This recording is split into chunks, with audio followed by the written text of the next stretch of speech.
Good morning, good morning, good morning. My name is Trevor Hughes. I'm the president and CEO of the IAPP, and we are delighted to be here for CPDP 2025. We have a phenomenal panel gathered for you today, and we're going to be talking about complexity, digital policy complexity, and a way forward towards better digital governance. I'm going to introduce the panel really quickly, but before I do, I just want to say thank you to Paul DeHert and all of the organizers at CPDP. I have been coming to this event for many years now. We have been a partner to CPDP for a long time, and at the IAPP, we run conferences, and we know good conferences, and I can say this is a very well-run and good conference. So congratulations to Paul and team. Let me introduce the panel and then introduce the issues that we are going to be talking about briefly before we get into our conversation. So to my immediate right is Member of European Parliament, Aura Sala. She is a Finnish member of the European People's Party. She is a leading voice on digital policy issues, and welcome, MEP Sala. Thank you for joining us. To my left is Sylvie de Oliveira. She is the Group Data Protection Officer for L'Oréal, the famous global brand, and there she oversees compliance programs across all of L'Oréal's brands and métiers. To my right, on the far right, is Professor Thomas Le Goff. He is an assistant professor of law and technology at the Institut Polytechnique de Paris, where he teaches and writes about the regulation of digital technologies, data, cybersecurity, and AI, all very relevant for our conversation today. Welcome, Thomas. And also to my right, last but not least, is Gaia Marcus, who is the director of the Ada Lovelace Institute, a leading think tank and an institute, a leading voice on issues of AI and working to ensure that AI works for people and society. And then there is one more, last but not least, a dear friend, Eduardo Usteran. Eduardo is a partner with the global law firm of Hogan and Lovells, where he leads the data protection and cybersecurity practice. And Eduardo is clearly a leading voice in our field globally and appears on many stages around the world.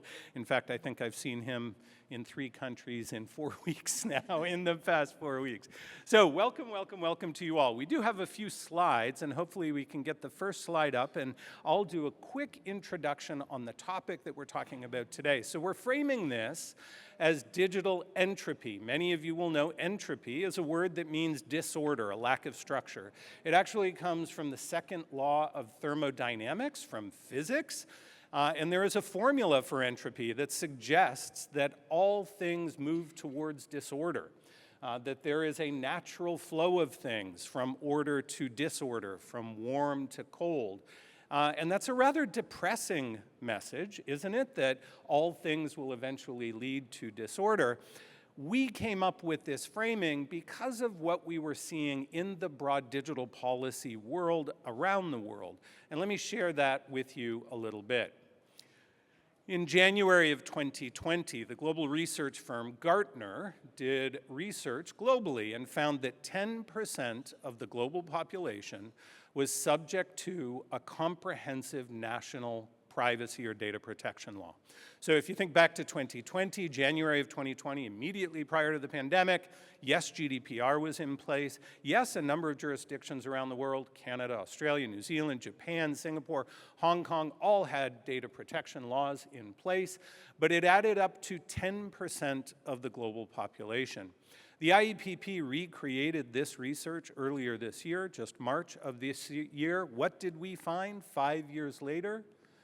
82% of the global population was now subject to data protection laws. So in 5 short years, 72% of the world were introduced to their first data protection law. We should note that all of these laws are not GDPR photocopies. They're not exactly the same as GDPR. Every country has its own cultural, normative expectations of what data protection should be, and so every law is different with its own derogations, its own differences. For global organizations, this represents an enormous amount of change and an enormous amount of complexity. Now let's shift the focus a little bit back here to Europe. Kai Zenner famously has created this chart. Many of you may have seen it before. Some call this the blue wall of Brussels. I should note that the IEPP is policy neutral, so anything that sounds like policy or an opinion, it's mine, not that of the IEPP.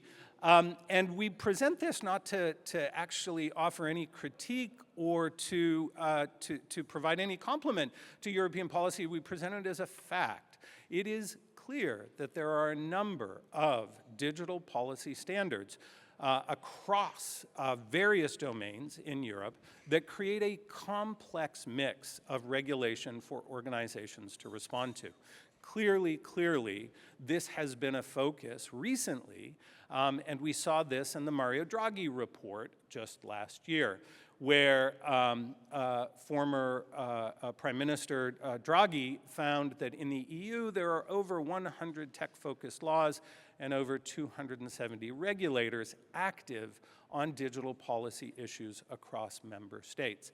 Now, for any organization that works across Europe, that represents potentially 100 laws that you may need to respond to and 270 regulators that may be looking at your practices. At the IEPP, we looked at this and found that in the EU AI Act, it is not just the text of the AI Act that is relevant and applicable for organizations either developing or adopting AI. It actually is a broad intersection with a number of other laws. The AI Act specifically references over 30 individual laws across the EU. So in order to fully comply with the AI Act, you not only assess your obligations within the AI Act, but a complex web of other regulations and standards that reach across digital policy issues in Europe. Now, we shouldn't say that this is just about Europe. There are complex digital policy structures emerging everywhere. In the United States in 2023, there were less than 15 states that had passed broad comprehensive privacy legislation, notably no comprehensive privacy legislation at a federal level, at a national level in the United States. But you'll see the difference here quickly from one year to the next. We now have 19 states. Almost half of US states have passed comprehensive privacy regulation. We also have a number of states that are beginning to introduce AI legislation, Colorado notably, California and others. And so the complex mix of digital policy standards is not only a European phenomenon, it is a US phenomenon, it is a global phenomenon. And so we are at a moment where we find that the formula given to us by physics, delta S is greater than or equal to 0, the change in entropy is always greater or equal to 0, which means that entropy is always growing, disorder and a lack of structure is always growing. We find that this dynamic is indeed in play. Last year, the IEPP created this, the Organizational Digital Governance Report. It's available on our website. I encourage you all to take a look. And we surveyed our members to see how they were responding to these issues. What did we find? Well, we found that the domains that gave rise to issues in digital policy were all still operating largely in silos. Now, we've already mentioned some of these domains in the introductions today. Paul mentioned it in some of his introductory remarks as well. It is absolutely a fact that data protection, privacy, cybersecurity, AI governance, content moderation, children's safety, government access to data, intellectual property, accessibility, competition, digital policy domains with strong digital policy connections now no longer operate in silos, but they are very much overlapping and intersecting. There was a time, a moment, when the intellectual property team inside an organization was a very small team kind of shoved off in a corner somewhere that did very wonky work that no one connected with.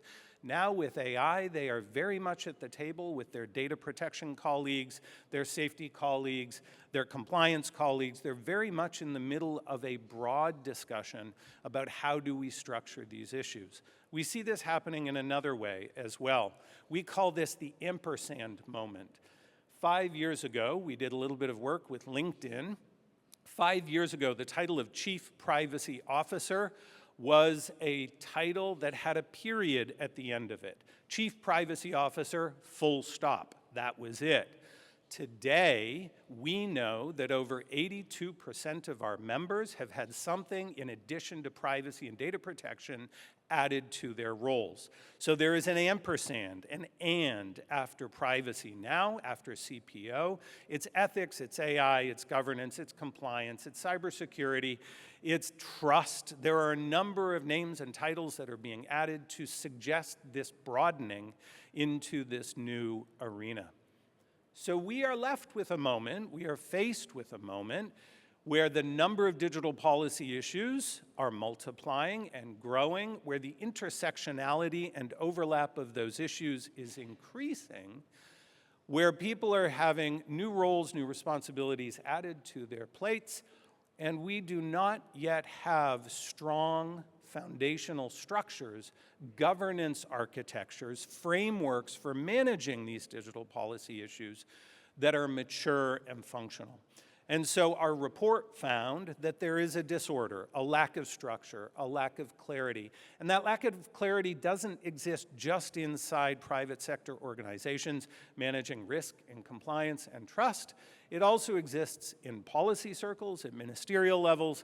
It also exists in regulatory structures around the world. I think we could look at enforcement of the EU AI Act and see the number of competent authorities across the EU that may have abilities and responsibilities to enforce the AI Act, and we would see that there is a very complex mix of structures there. So with that preview, let's dive in with this expert panel to the issue of complexity, to the issue of intersectionality and overlap, to this issue of digital entropy. So I'd like to turn first to MEP Sala. Let's start with your view on the landscape in the EU itself. We're certainly familiar with the Draghi report and recent suggestions to reduce complexity. In fact, I think GDPR reforms may be discussed this week. How do you see these issues? What's the right balance for the EU in terms of regulatory leadership as weighed against innovation, market growth, and this complexity that we've just documented? Thank you so much, and thank you for having me here today.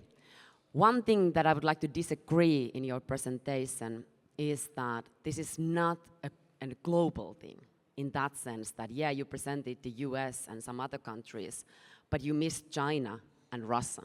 Yeah, and Putin said 10 years ago that who will win the race on AI will win the race on globe, right? And what that requires is data.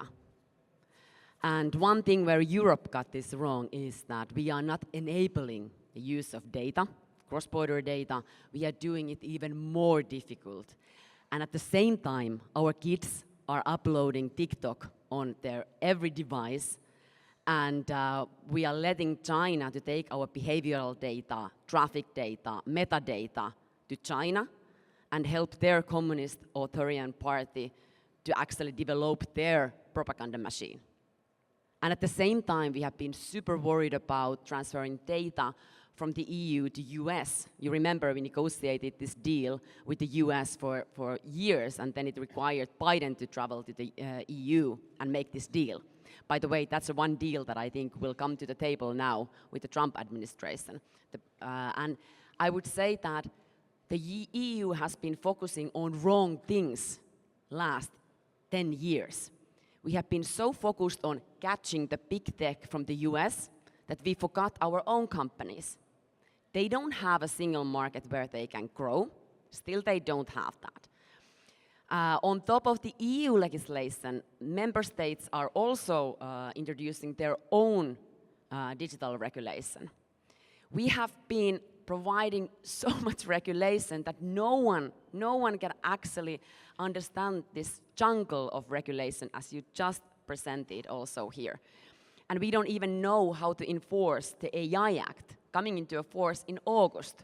The Code of Practice was supposed to simplify this for companies, but it created even more complexity, and companies are now asking that you are actually asking even more that it is written in the law. And on top of that, as you said, it's super layered, so it comes from everywhere. And now we have commissioners who have been providing, supporting all this legislation, trying to simplify. I don't think so. What will happen is that they will propose something new on Digital Fairness Act, and that is in the DNA of the Commission. Why I'm here today as an MEP from Finland, not from Slovenia. I used to work for Mark Zuckerberg. Yeah, I used to work for Mark Zuckerberg for years, and I understand something about the DNA of the big American company, and I want to bring it to the EU. I don't care about the American companies, I care about European companies, because we need to enable them to take more risk if we want them to grow. We are asking for digital champions coming from the EU. At the same time, we are having all this regulation, no single market, no risk capital. I mean, now we need to focus on our own companies, enable them also to take a risk, and yes, there can be failures, and yes, it will not be perfect, but at least they can grow and also challenge some of these big techs coming from America, China, maybe even Russia. Okay, so clearly a global issue, and clearly a strong voice of critique, I would say. Absolutely. Of the European regulatory structure, and yet it exists. Eduardo, let's turn to you. Help us understand how your clients, and maybe I can pass that over the microphone. There we go. Help us understand how you advise your clients as they're navigating a European environment and then a global environment on these issues. Okay. I sympathize with what you are saying about the situation in Europe, but let me expand that a little bit more globally. What I see is a bit like what is happening with the world at large, polarization in digital regulation. And let me explain what I mean. You have, at one end of the spectrum, you have this sort of rampant deregulation efforts of the US federal administration, where it's going as far as not only not regulating AI or the digital economy at a federal level like it hasn't done on the privacy front, but actually trying to even preempt states, individual states regulating it. And I think in the same way on the privacy side, states, the US states have been regulating this. On the AI front, some states have been trying to do that, and the Trump administration is trying to stop that from happening. I don't know what the constitutional repercussions of that is, but that's at one end of the spectrum. The other end of the spectrum is a bit what you guys are presenting. The European Union, I think, is followed its instinct, and it's interesting what you said about the European Commission. I think we need to understand that I think in Europe, regulation is about addressing risks so that humans are benefited in some way, and that is the instinct. And I'm not criticizing that, but that has led to the AI Act, which I think will not quite reach the influence of the GDPR, simply because of this polarization we are seeing. And in the middle of all of those two extremes, we see the rest of the world. And we see countries that are trying to be responsible about these issues, like the UK, where I'm based. It says I'm in Belgium, but I'm Spanish, living in the UK. But I do love coming to Brussels anyway, so that's fine. But the UK, Canada, Japan, so you've got this kind of, I would like to think, serious, responsible countries with stable governments that are trying to figure out what to do about this. So when you put then everyone else in the middle, and you were asking about businesses, I don't know. We don't know what to do. All of this is happening, and do they follow the sort of the lure of the U.S. Approach and say, well, let's not worry about it? Do they follow what they've done with the GDPR and then follow the EU AI Act, which we have seen a lot of companies literally. I mean, you mentioned China. We work with clients from all over the world, headquartered all over the world that are looking at the EU AI Act as a possible framework. But I think they're still trying to find their feet. So I think for us, the aim, what we are advising them to do is to say, okay, look at it globally. Yes, obviously, to the extent that the EU AI Act applies to you, you need to comply with it. But ultimately, if you're approaching this at a global scale, just go beyond the EU AI Act in terms of your own thinking, approach this globally, think of what principles, maybe the OECD principles are a good point of reference. And the challenge, we need to learn all of this as it's happening right now. But say global principles, OECD principles, put them at the forefront of your policies, of your way of thinking, and then take it from there as you follow what is actually happening around the world on this front. That's the initial advice. Fantastic. So I want to highlight a couple of things. It is an interesting moment. We mentioned GDPR reforms may be discussed here in Brussels this week. At the exact same moment, Eduardo mentioned in the US, in the budget package currently, there is a 10-year moratorium on AI enforcement at the state level to create essentially a deregulated environment for AI for 10 years in the United States. We'll see if that passes. It's attached to the budget bill, which must pass, and that is an indicator that it is meant to see the president's signature. So an interesting moment, and businesses very much feel caught in the middle of that with very difficult choices to make. I'm going to ask the audience a really quick question. How many people, panel can answer as well, turned on a light switch on or off today at some point? I did. Turned on a light switch on or off. How many of you had a fear of electrocution when you turned on that light switch?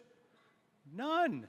None of you. Okay, that's fantastic. In 1889, President Harrison in the United States introduced electricity and electric light to the White House for the first time. He also was so terrified, he and his wife, of turning on the light switch that they hired an electrician to flip the switches for them. Because at that moment, the technology was so new, there was not trust in the technology. They were terrified of being electrocuted when they flipped a light switch. I think it is a fact that technological innovation needs trust in order to find adoption in the broad marketplace. And so with that, let's turn to Gaia. Talk to us a little bit about how civil society, how your organization, how they are seeing these issues. What does civil society see in this moment of complexity? Do we need to dial back, as MEP Sala may have suggested and Eduardo has highlighted? Do we need to move forward? Do we have the right mix? How do you see these issues? Sorry. Thank you. Hi, everyone. So the Ada Lovelace Institute is an independent research institute that ensures that AI and data work for people in society. So I think at a top level, anything that kind of creates complexity in ensuring that people and society at the heart of our efforts will obviously be something that gives us, at the very least, a lot of work to do. And frankly, the current deregulatory moment that we're in is giving us a lot of work to do, because there are things that we thought had been agreed that maybe are being rolled back. So the fact is that, we do the representative, nationally representative survey with the Alan Turing Institute in the UK on what the public think. And the public, at least with AI use, expect regulation. They expect their governments to ensure that the use of AI in their societies is safe. Over 93% of the UK public, as of November 2024, expect there to be essentially product safety legislation, expect there to be, you know, ex post powers where if something unsafe is taken off market. So I think it's incredibly important to remember that despite a lot of narratives that we're hearing, a lot of which are pushed, I would say, by big tech around this kind of split between innovation and regulation, or, you know, the EU exports red tape and nothing else, I think there are a couple of things that we still need to start unpicking. So from a civil society point of view, we're, you know, a very broad church. I think ADA is very lucky in that we have very direct dialogue with policymakers in the UK and the EU. We're one of the only civil society organisations that were present at all of the AI Action and AI Safety Summits. So we have maybe a slightly different view. But for civil society, so there are a couple of things. One is, are people adequately protected? And I think despite everything we've heard today, I would say no would be the answer. Secondly, are the interests of everyone in the ecosystem of a problem adequately represented? Again, I would say no. And I think there is a lot of, there's a cost to entry to ensure that you're advocating all the right levels. So I think for any research or civil society organisation in this space that is aiming to ensure that we're in an environment that gives people in society the protections they need, there are so many axes that we need to keep an eye on. So what we tend to do is organise. So currently, you know, we're lucky in that in my organisation, we are all of the working groups of the Code of Practice. We're able to keep an eye on all the changes in the UK, but there tends to be some specialisation across civil society because we can't all do everything. And I think the current moment is one where civil society will really need to keep an eye on not just what regulations or legislations are changing, but the narratives that we're hearing. We're in a real moment where, and you know, the AI Action Summit in Paris really brought this to the fore. We're in a real moment where there's a narrative of being in a race, this idea that we're aiming towards artificial general intelligence. No one will tell us when we get there because it's mainly a marketing term, not a term of art or a term of science. And there's a real narrative of pushing national states' interests over the interests of their populations. And I think we just need to be careful that we don't fall into a couple of traps. So I think one trap that we need to be careful that we don't fall into is pretending that the aim of any technology or even AI is anything other than human flourishing, because that is what the aim should be.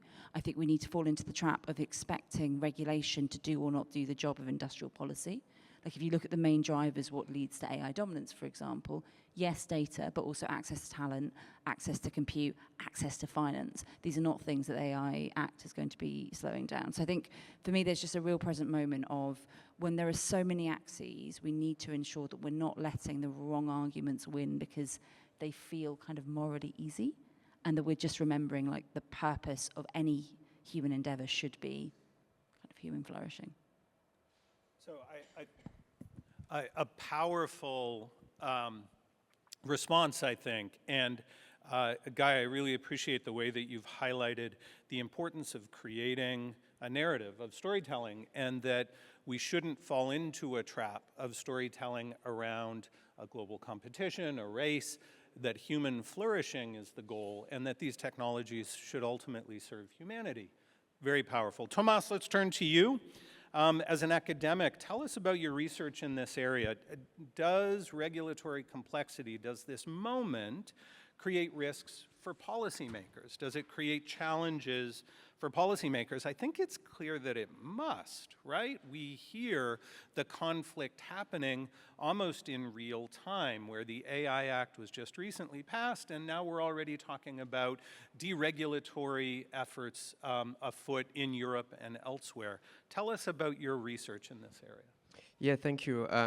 Yes, of course, complexity is changing a lot of things and will lead to a lot of changes also in the future. First, let me state maybe something from a sociological point of view about complexity.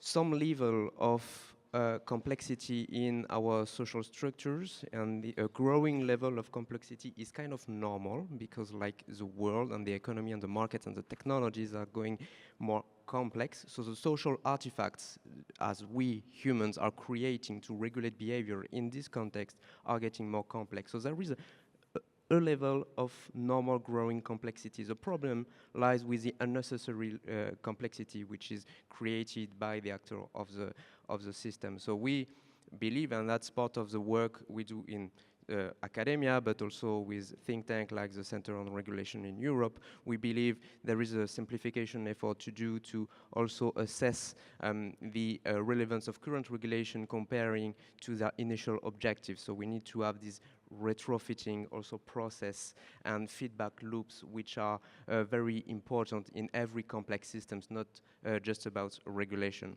But coming back to complexity and regulation, that's very interesting that you IAPP in your report mentioned complexity science and entropy, because there are indeed a lot of common points between regulation and complex systems.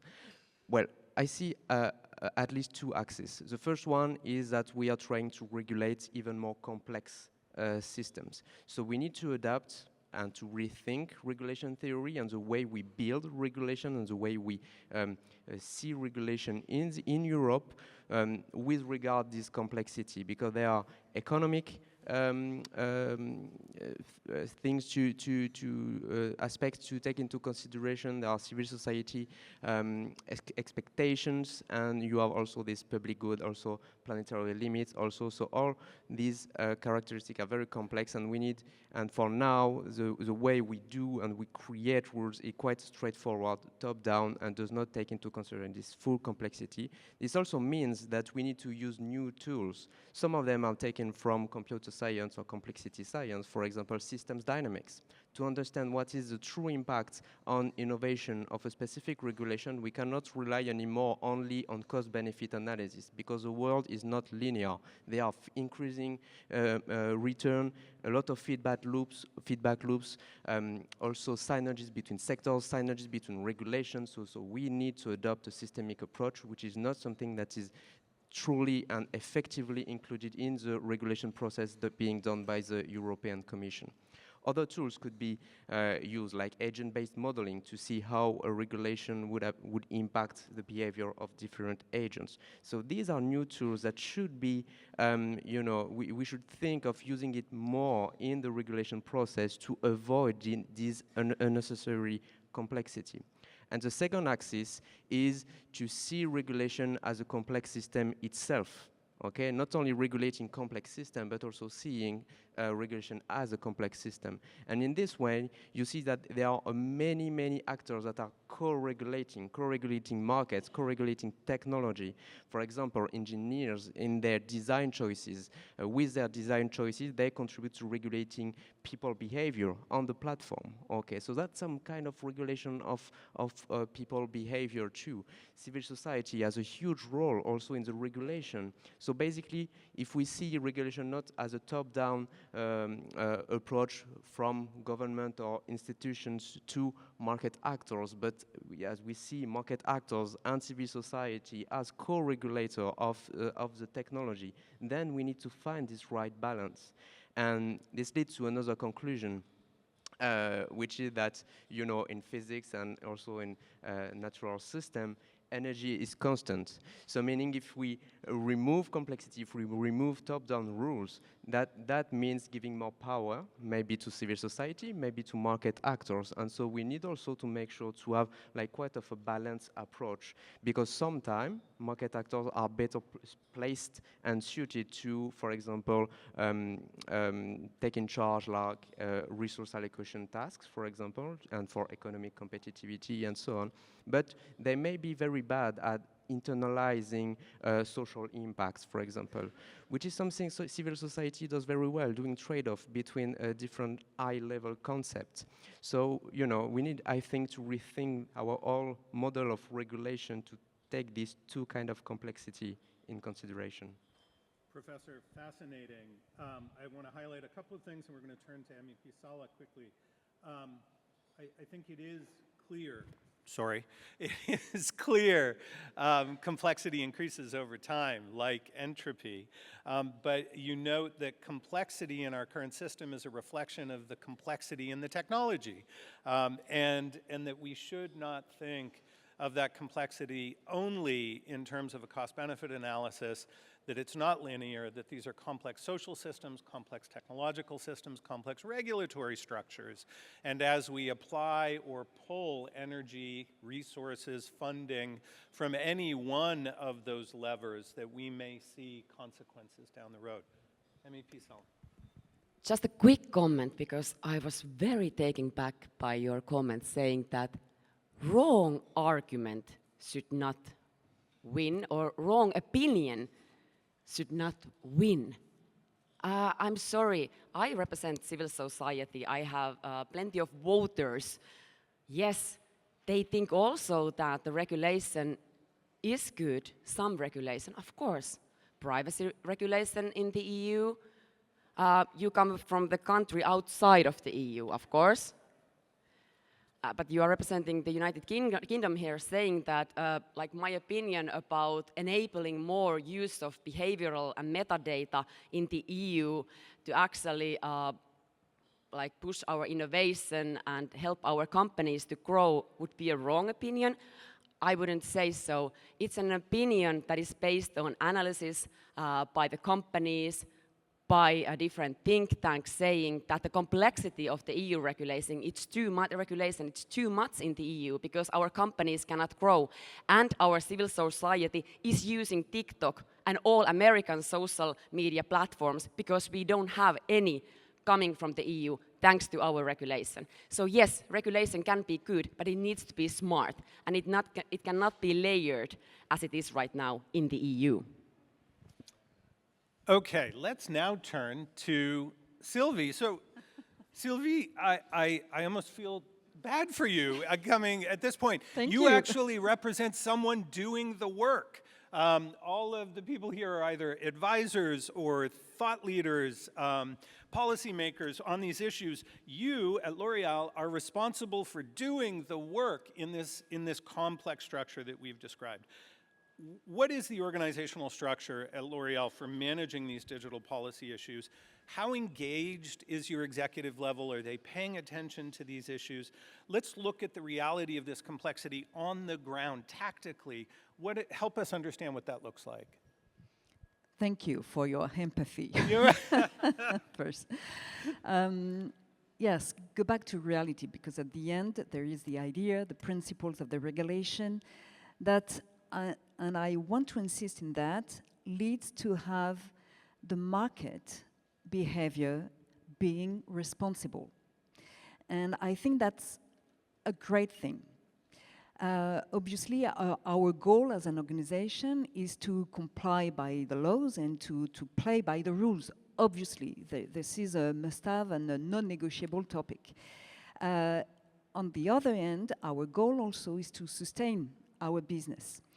So among this complexity of regulations, I would say that our first step is to try to see clearly what is relevant to us and how we will be impacted by these regulations.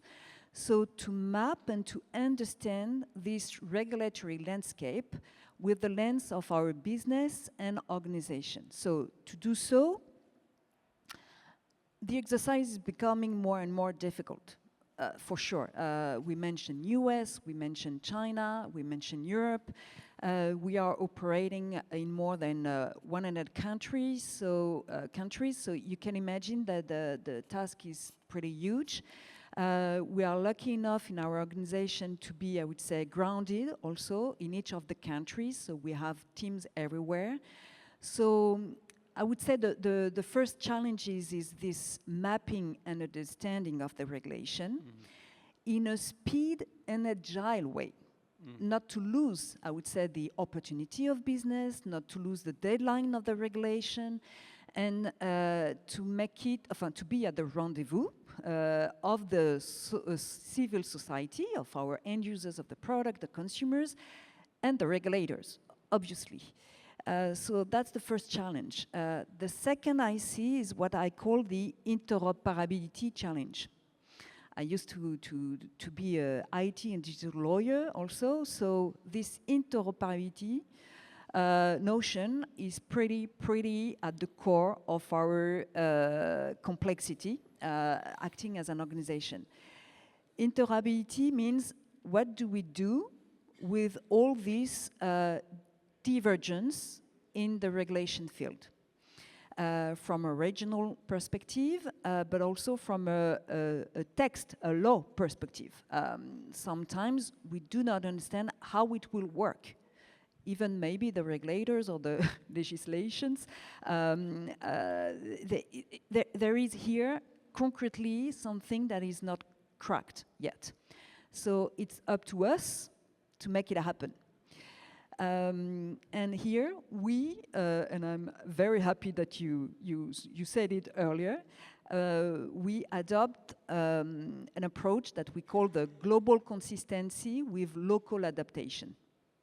Because our organization, all of that, obviously, but one of our key goals was really to ensure a consistency approach across our organization, being one L'Oréal, acting as one L'Oréal, having this same approach for our consumers, for our business. So how to make it happen? A few highlights, I will be quick. First is really to map quickly, but to do so, we put in place a cross-functional and cross-regional teams. And together with active tracking of the regulations, to see, I would say, what is coming up, popping up in some countries, and to try to adapt quickly, to anticipate, or to proactively adapt our policies and processes, again, to be by the law and to be to sustain our business and to make it by the rules. Second is really to try to make it, I would say, simple through common rules around the principles. And so we seek where are the convergence in the mindset of the laws, of the regulations. So we see a lot of transparency principle, we see a lot of human oversight, for example, in all the territories that you mentioned earlier. So we build on that. And obviously in alignment of the core values of our organizations and brand, to make sure that we stay really loyal to our DNA.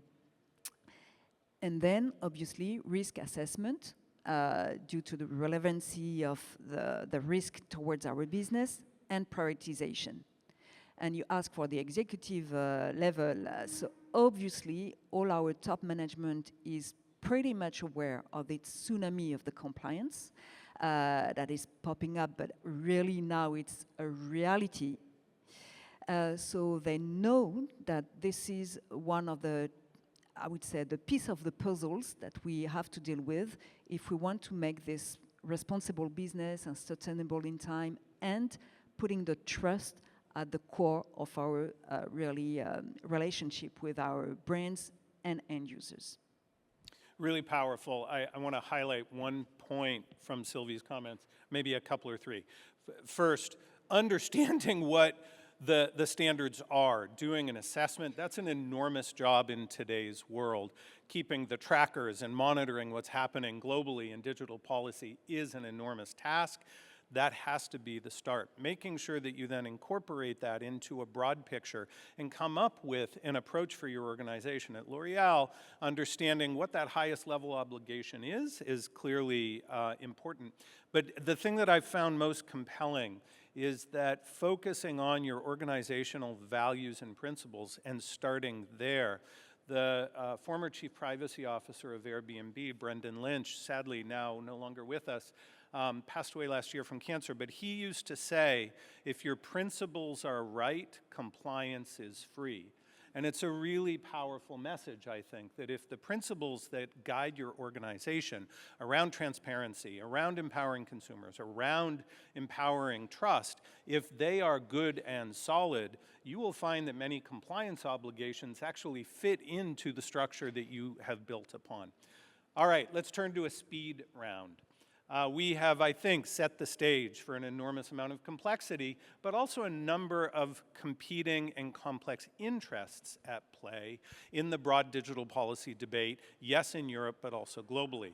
Let's turn to Europe. You all have a magic policy wand, and you can make one change in European digital policy. Quickly, I want you to this is a speed round. It's a speed round. Tell us quickly what that policy change is going to be. Who would like to go first? All right, Tomas. Here, we'll send that down to Tomas. Okay, if I had my magic stick, I do what we call a regulatory covenant. That's something that exists in environmental regulatory what, sorry? Covenant. Okay. So we kind of do an ultimatum and we say, we remove this type of obligation, maybe the entire AI Act, if industry come up with acceptable standards, for example. And that that gives an incentive to all industry to come up with standards.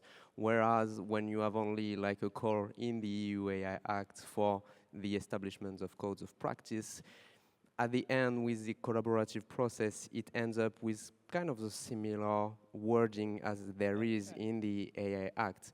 And I truly think that if we have this complex system approach, like industry can lead in standard setting, otherwise it is replaced by inefficient regulation by government, because we need to have this assumption of regulation do more harm than good in general. Okay, so a carrot for industry, offer to abolish the AI Act if industry can come up with a self-regulatory standard. Gaia, you're laughing, so let's turn to you next. I mean, I think it's interesting because actually if you look at the way the code of practice was defined, the chairs have actually given suppliers a lot of one-on-one time. And actually if you look at the third draft of the code of practice, which only applies to what, like 15, 20 companies, it is very much based on what companies are already doing in terms of managing risks at the frontier. So I think we may have come to a point where you've actually got a standard which basically reflects practice within companies and maybe doesn't go from your kind of base principles of like what were the risks that we wanted to manage from the beginning, would be my thought, but we can debate that after. For your speed round, look, the Act covers kind of ex ante. I think ex post is still a gap. So liability, like the assuring that people most able to manage risk are doing so appropriately, and that where harm arises, it's at the right part in the supply chain, I think is still missing. Tell us what that looks like in practice. I mean, I'm not going to comment on the AI liability directive that was shelved because I'm not an expert on that. But I think at the moment, a big problem for businesses in the EU is that it's not clear that if something goes wrong that's based on, say, a problem that a big frontier model created at the model level, is probably the business in the EU that will be held liable because they're at the point of the consumer, right?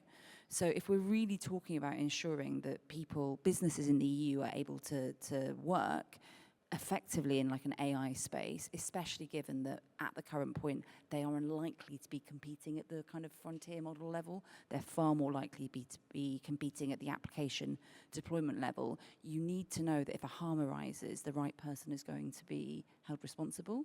We see that in like regulation around autonomous vehicles, for example. I'd say it's still missing at the moment.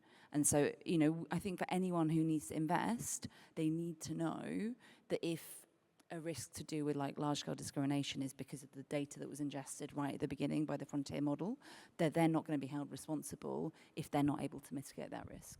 So I think working out the correct responsibility at different points of the AI and data supply chain is still a bit missing.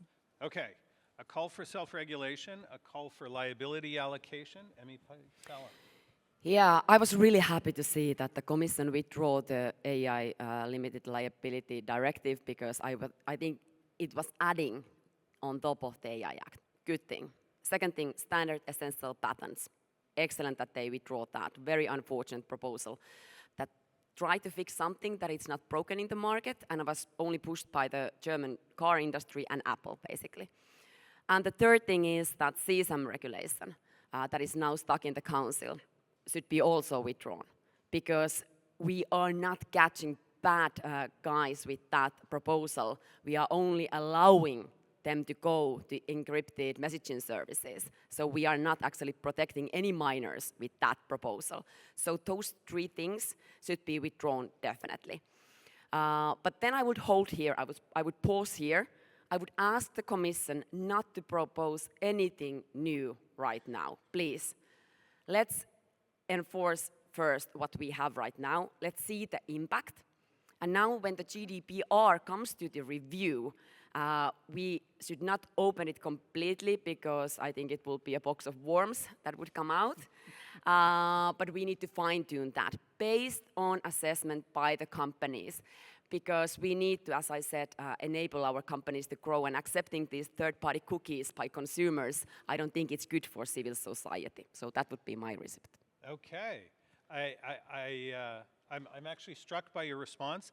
It is a pause, perhaps, and allowing existing law to be enforced and understood in the marketplace, and targeted, limited changes based on feedback from the marketplace, from experience. Very good. Okay, let's pass over. Okay, speed round, one change with your magic wand. What are you going to change in digital policy? Sylvie.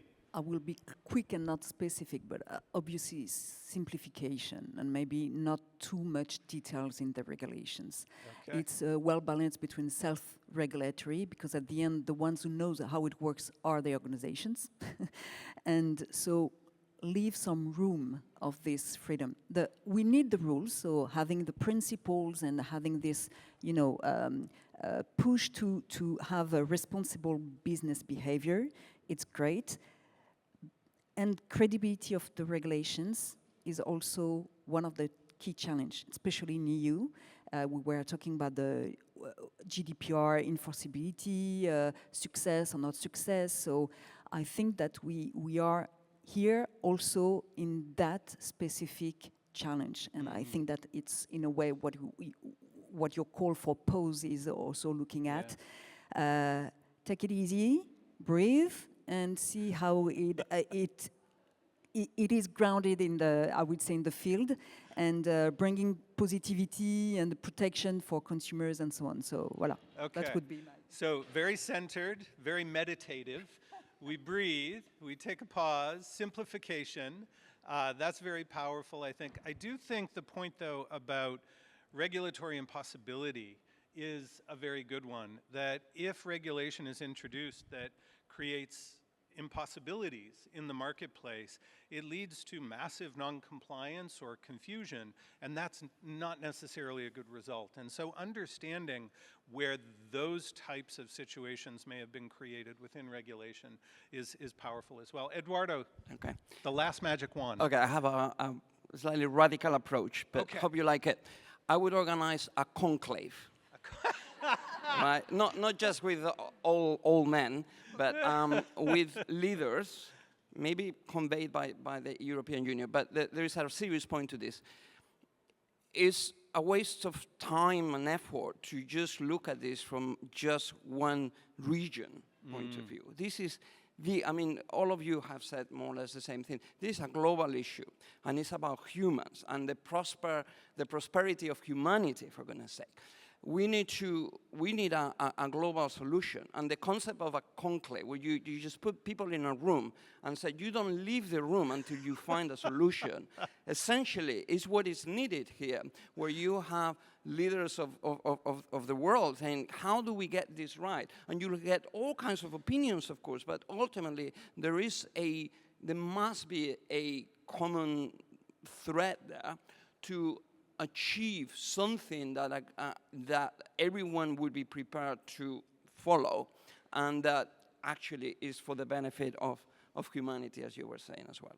There you go, a conclave. Fascinating. Okay, so we lock all the digital policy ministers of the world in the Sistine Chapel, and when we see the white smoke, we have a new set of standards that we can apply globally and use as a framework around the globe. Very aspirational, Eduardo, yes. Okay, let's turn now back to the topic at hand. Tomas, I'm going to come back to you, and we'll send the microphone down. Tell us about a regulatory environment that works. Is there an industry, an area of regulation, a structure that is an example of a mature, functioning, complex regulatory environment? Well, every model of regulation has its own flaws, because, as I said, like regulation, in some sense, has in every time like flaws and benefits. So we kind of, but what we can do is to look at the history of regulation globally, but also in sector specific to draw lesson from what works in certain conditions. So maybe if I give you very quickly 3 examples, the first one would be the financial sector, for example, which is a very, very complex one with very complex regulation. And if you look at the history of financial regulation, you see that it followed cycles of regulation, from no regulation to hard regulation after 1929 to deregulation in the 90s, which eventually led to a systemic crisis with the subprimes in 2008, which led eventually to more prudential regulation after that. So we also have to learn about these cycles to find the middle ground, not to go into this extreme and to lead to... But on that point, are those cycles a natural part of regulatory development? Like, should we look historically and expect periods of greater regulatory enforcement, greater regulatory attention, and then cycles where those are turned down, and then there's crisis and it turns back up? Is that a natural historical evolution of regulation? We can't say that's historical because it does not feature in all types of regulation or at a time scale which can be different. So for some regulatory model, we can't know for now. So they are on the rise in the complexity. So we don't know if we reach a point of crisis, you know. But this growing complexity, this is a natural order we see in every sector, and this question of the need for simplification happens also in every sector. For example, in the financial sector, there are reflections on how to simplify the governance model with authority, with potentially a merger of the power into one single authority at the European level, for example, which is something that could be thought also in the digital sector with one authority supervising, maybe having the power under the DSA also and the AI Act to power synergies between this regulation. That's just an idea. The two other examples I have is nuclear safety, and that's why I made this provocative proposition of self-regulation standards, because nuclear safety rely very much on international standards, and it works for a very specific reason. Every actors have an interest in the self-regulation working, because one accident ends the entire industry of all over the world, you know. And we could ask ourselves, wouldn't be the case in AI in the coming years if we integrate AI everywhere and we have like this big model powering everything? Maybe also we could have this common interest in actors. Okay. And the final example I have, so nuclear safety is for the importance of international standards, and it works in specific conditions. So we can replicate the conditions so that international standards can work.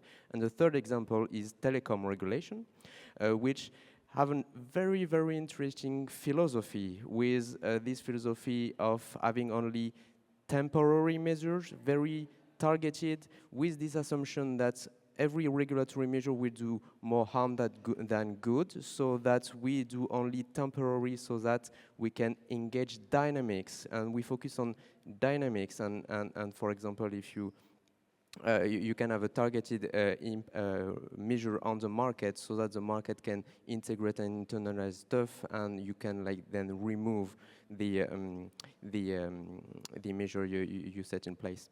An example of that in another sector is in energy and with solar panels. For example, you had incentive for solar panels. Now the costs have decreased, and now it is the most cost-efficient way for decarbonizing and for low carbon. So yes, we can draw lessons from different regulatory models to try to like make a digital one better. All right, very powerful. Let's then turn to AI. And Sylvie, I'm going to ask you to respond first. Talk to us about L'Oréal and how AI was introduced to L'Oréal, and how you and your team, how L'Oréal responded to the concerns associated with AI. Now, let's note that L'Oréal, I guess, is not an organization that you would think has a broad AI footprint, but I'm expecting that there are many places where AI is being utilized within the organization. Also, the EU AI Act, as a deployer, as a user of AI systems, there may be intersection there. So how did you start at L'Oréal with your AI program? What does it look like today?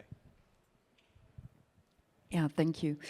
So we do AI, obviously in L'Oréal with all this personalization of services and recommendations. So how do we start? But as for the GDPR, trying to understand, to map, and how we will be impacted with that. And we start with framing what will be our rules internally to make sure that our usage of AI will be responsible and ethical. So we started with that. And to do that, we designed a multifunctional team.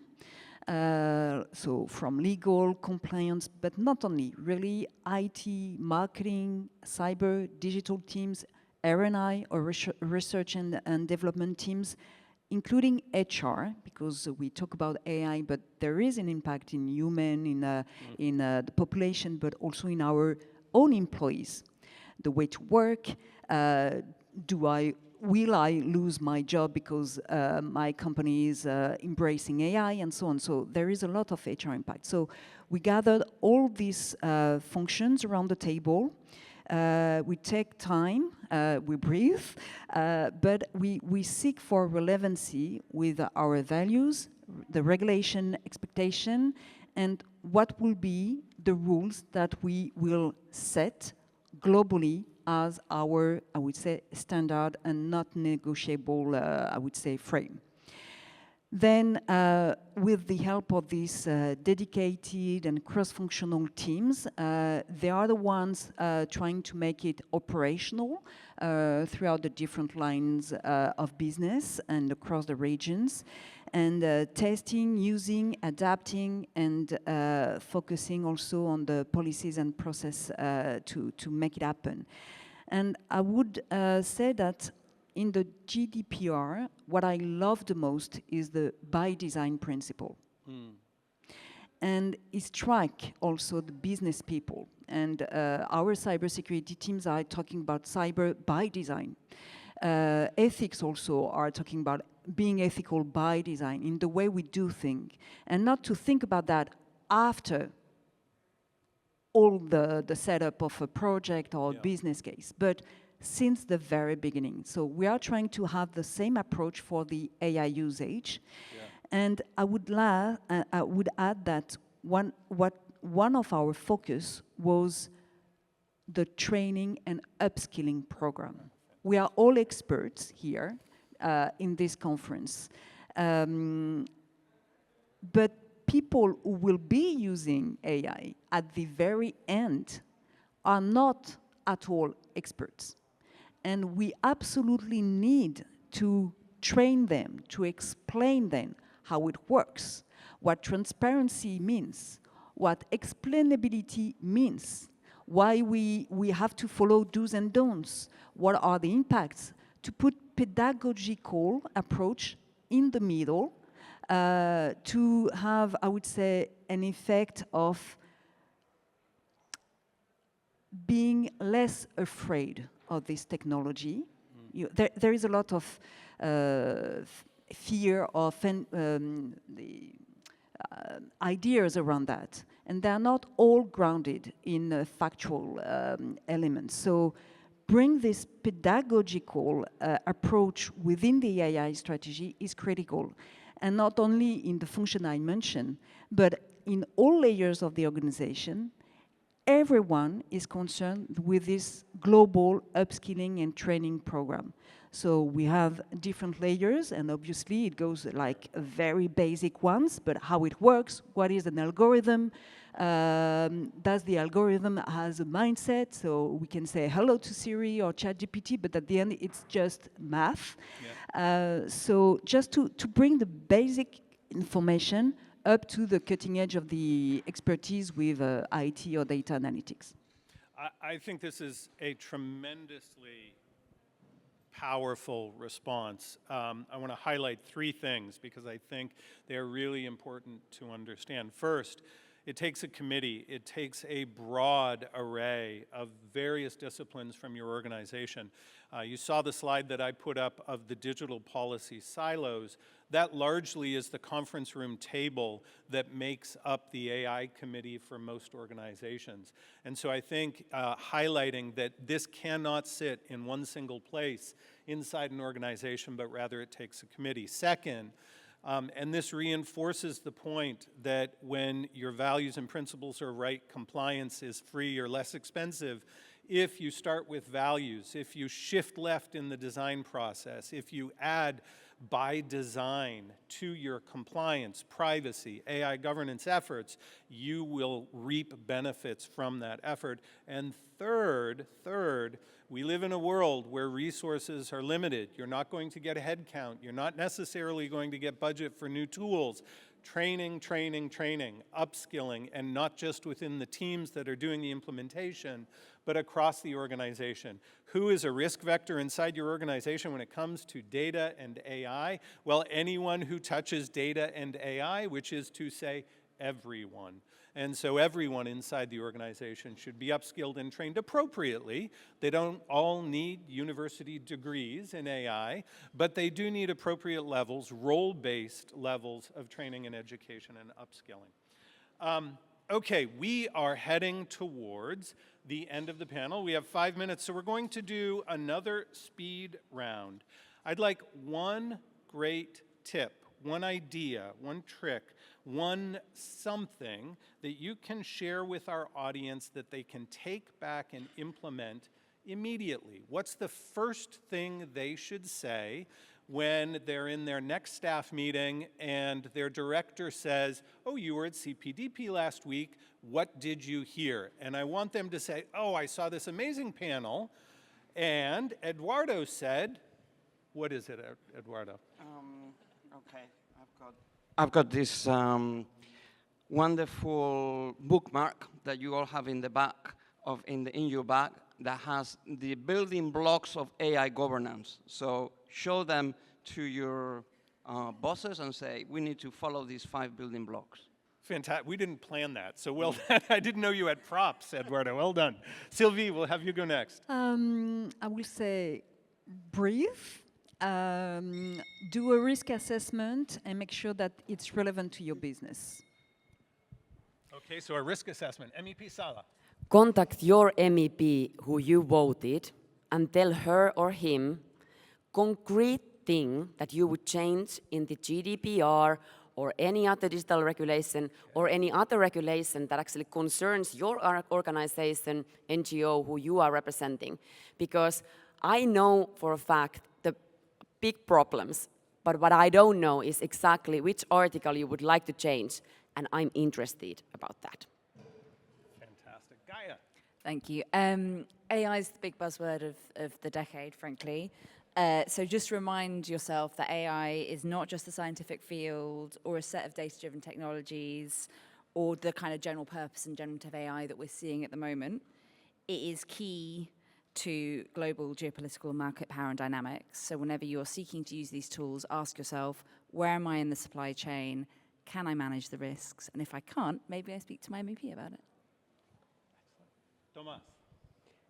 I'd say that whether you are an engineer, just a citizen, civil society, NGO, or institution, you are all co-regulator of the technology. So when you're a company, you're not victim of a regulation. You can contact your MEP to have your say. When you're a citizen, you can back NGO action, which is very important also because all of this is part of a big complex system and we must not let one actor in the system, even if it is a democratic institution and stuff like that, ruling all the rule book. Fantastic. Perhaps we can pull the slides up one more time. So you may recall that we discussed this formula before. This is the second law of thermodynamics, and it is that all systems lead to disorder, to entropy. It is delta S is greater than or equal to 0, meaning the change in entropy is always greater than or equal to 0. It's always growing. And this is the most depressing formula in all of physics. In my mind, it suggests that all things lead to disorder. But it is not the immutable law, second law of thermodynamics. There's actually something you can do to affect this, and that is add new energy to a system. When you add new energy to a system, you can bring order back. If any of you have weeded your garden, you know this process. Your garden always leads to disorder until you add energy to your garden and you pull the weeds from your garden.